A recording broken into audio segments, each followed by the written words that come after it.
Welcome to the channel. Story 1. My ex kept a secret about his roommate for a year and swears he didn't cheat. I was with my ex for 4 years. 4 years of trust, memories, routines, future plans, inside jokes, and believing I knew who he was. His name is Ethan, and his roommate's name is Lily. And I didn't think either of those names would end up rewriting my entire perception of love, trust, and reality. Last December, he broke up with me because long distance was too hard. Even though when he's home from college, he literally lives 7 minutes away from me. Then he goes on a J-term trip to Costa Rica, comes back, and we get back together in early February 2025. And for a year I think we're rebuilding, healing, growing, fixing things. Fast forward to January 2026, and he breaks up with me again, randomly, at PM on a Sunday night. And the conversation starts calm, almost casual, when he says, "I think you deserve to know this, but Lily has feelings for me."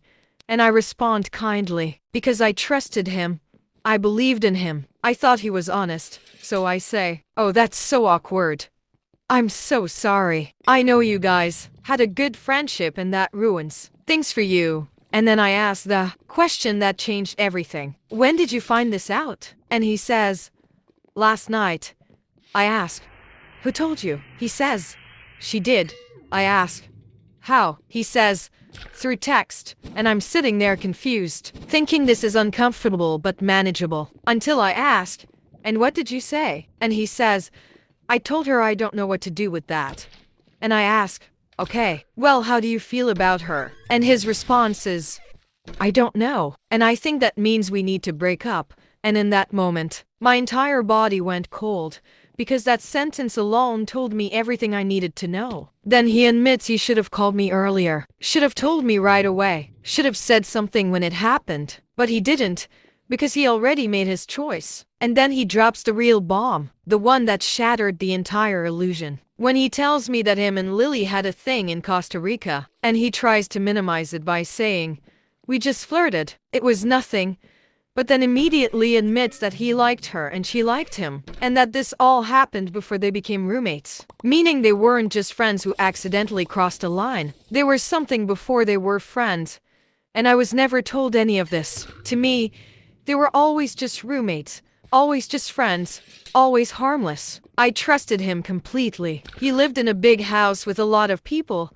They all felt like siblings, and we had a boundary that he could cuddle his friends, as long as they were just friends and it was around other people. And I consented to that because I trusted him and I felt secure in our relationship, not knowing that I was missing critical information that would have changed my consent entirely. I didn't know they had history. I didn't know they had feelings. I didn't know there was emotional tension. And while I believed they were just friends, he was staying up until AM every night talking to her, gaming with her, taking naps in her bed, adopting her interests, building a life with her inside the same house, while still calling me his girlfriend. Then I find out from a mutual friend after the breakup that Ethan had been confiding in him for months. And our friend thought I knew about Lily, because Ethan had been telling him things like, "Me and Lily cuddled for hours the other night and I don't know what to do." And our friend told him, "This is not a conversation you should be having with me. You need to talk to your girlfriend." And Ethan kept saying he would, kept claiming he was talking to me, but he never did. He let me live in a reality that wasn't real. Then I find a playlist he made about her, about wanting her, about keeping things on the low, about secret feelings, secret connections, secret longing. And I checked the dates because Spotify shows timestamps, and the songs were added from December 16th to present day, which means while he was home for winter break, while he was laying next to me, while I was baking Christmas cookies with his parents, while I was building memories with him, he was listening to music about another woman, yearning for another woman, emotionally attached to another woman, and still calling me his girlfriend. And the part that makes me feel insane is that after all of this, after the secrets, the emotional intimacy, the cuddling, the playlist, the hidden history, the lying by omission, the emotional attachment, the deception, he still tells people he didn't cheat. He genuinely believes he didn't cheat. And now I'm left sitting with a reality where I trusted someone for 4 years, built a life with them, planned a future with them, and found out I was in a relationship where I never had the full truth, never had full consent, never had full awareness. And now I'm questioning not just him, but myself, my judgment, my trust, my intuition, my reality. Because when someone can live to emotional, lives at the same time and call neither one cheating, it makes you feel crazy for even calling it betrayal. Story 2: The End of Us. I write when I'm breaking, because it's the only way I know how to survive my own thoughts. And this time I was right, even though I prayed I was wrong. Because he wasn't faithful, he wasn't honest, and he didn't protect the love we built, the trust we built, or the vows we made. And what hurts the most isn't just the betrayal. It's the way it happened slowly, quietly, in pieces, while I was still loving him fully. He admitted to lying, admitted to gaslighting me, admitted that he started an emotional relationship with someone else, calling her beautiful, calling her cute,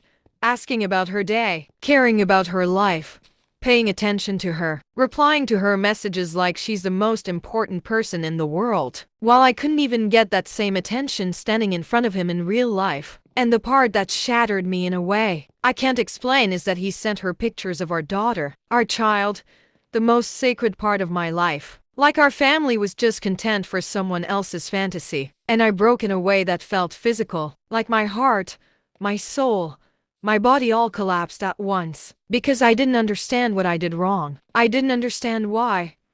I couldn't find a reason that made sense. I couldn't find an explanation that didn't make me blame myself. Because she's pretty, she has things I don't have. She has him, and I don't. And suddenly everything starts to make sense. The dodging kisses, the missing hugs, the intimacy disappearing, the anger, the lash outs, the secret texts, the dishonesty, the way he would get annoyed at me for existing. And I realize I lost him a long time ago and was made to feel crazy for noticing. And now I'm losing my best friend, my husband, the man I loved more than myself, the future we planned, the life we imagined. And my daughter won't grow up watching love between two parents. She'll grow up in a divided home, in a house that doesn't feel safe, that doesn't feel warm, that doesn't feel like home. It feels like hell. And I cry constantly. I cry because I feel cursed. I cry because I feel unlovable. I cry because every time I love, I get hurt. I cry because everyone leaves. I cry because I feel lost. I cry because I'm mourning someone who's still alive, but the person I loved is gone, replaced by someone I don't recognize. And the part that destroys me the most is realizing that the one person I saw as my favorite person never saw me the same way. And I'm left alone with anger, emptiness, numbness, sadness, and a silence that feels louder than any scream. Because he says he loves me but doesn't choose me, says it wasn't a mistake, says he's finally doing what he wants, blames being tired, blames me for his exhaustion, even though I haven't slept properly since our daughter was born. And I'm still here trying to hold everything together. And now Valentine's Day is coming. Another day I'll spend heartbroken. Another day I won't get to celebrate love.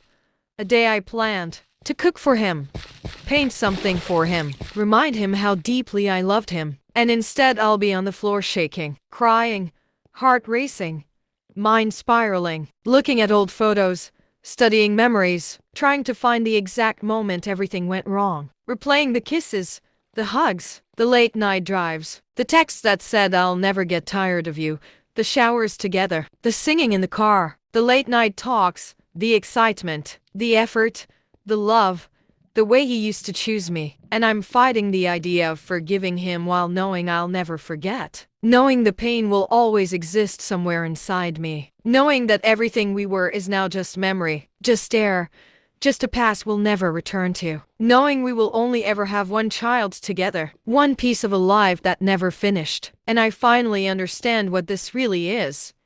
It's not just heartbreak, it's grief.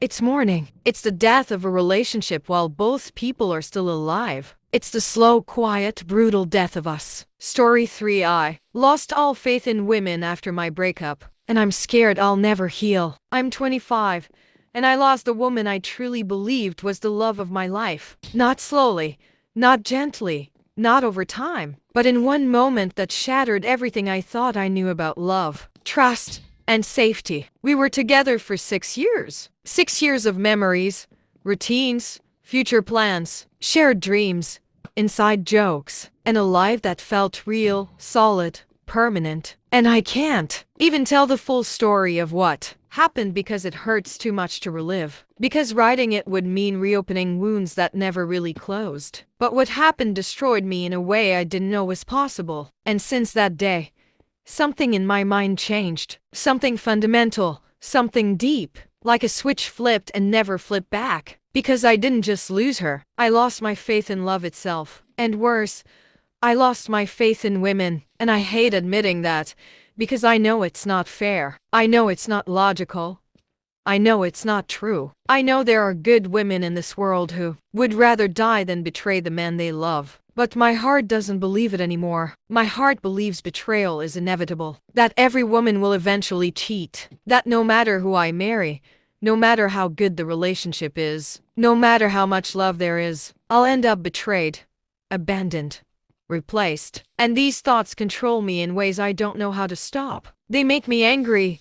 They make me scared. They make me exhausted. They make me look at the future like it's a threat instead of a possibility. And I don't want to become bitter. I don't want to become hateful. I don't want to carry this poison into my future relationships. I don't want to walk into love already expecting destruction, but I don't know how to turn it off. Because trauma doesn't listen to logic, and pain doesn't care what you know is rational. I'm terrified that I'll stay like this forever. That one moment will define my entire life. My future marriage, my future family, my future happiness. And I don't want that.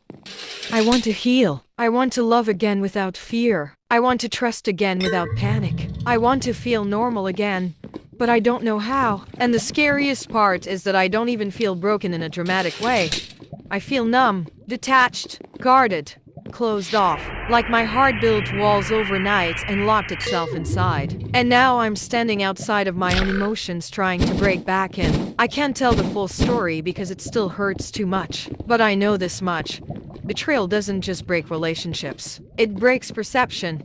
It rewires your brain. It teaches you fear where there used to be safety. And I don't want to live like this. I don't want to live in a world where love feels like a trap instead of a gift. And that's why I'm asking for help. Not sympathy, not validation for bitterness, not permission to hate, but guidance. From people who've been through betrayal and survived it. From people who learned how to heal, how to change their mindset, how to trust again, how to love again, how to find real love after being broken. Because I don't want my story to end with fear. I don't want my life to be defined by one moment of betrayal. And I don't want to become someone who closes his heart just to avoid being hurt again.